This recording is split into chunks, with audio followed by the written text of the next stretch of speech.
Dengue বিষয়ে সচেতনতা গড়ে তুলতে এবং ডেঙ্গু প্রতিরোধে কার্যকরী ভূমিকা পালন করার আহ্বান জানিয়ে রবিবার 29 নম্বর ওয়ার্ড কমিটি এবং সলিড ওয়েস্ট ম্যানেজমেন্ট কমিটির উদ্যোগে 29 নম্বর ওয়ার্ডে একটি পদযাত্রা অনুষ্ঠিত হয়।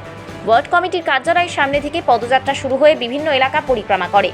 ডেঙ্গু বিষয়ে সচেতনতা গড়ে তোলার পাশাপাশি সরকার এবং পুর নিগমকে লক্ষ্য রাখতে হবে যাতে ডেঙ্গুতে আক্রান্ত রোগীর চিকিৎসা ক্ষেত্রে কোনো হয়রানি যেন না হয়, এমনটাই দাবি করা হয় পদযাত্রার মধ্য দিয়ে।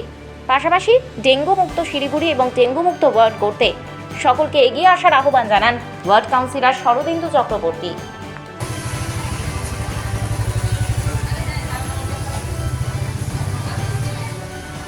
দুইটা লাইন করেন না, দুইটা লাইন করেন এভাবে।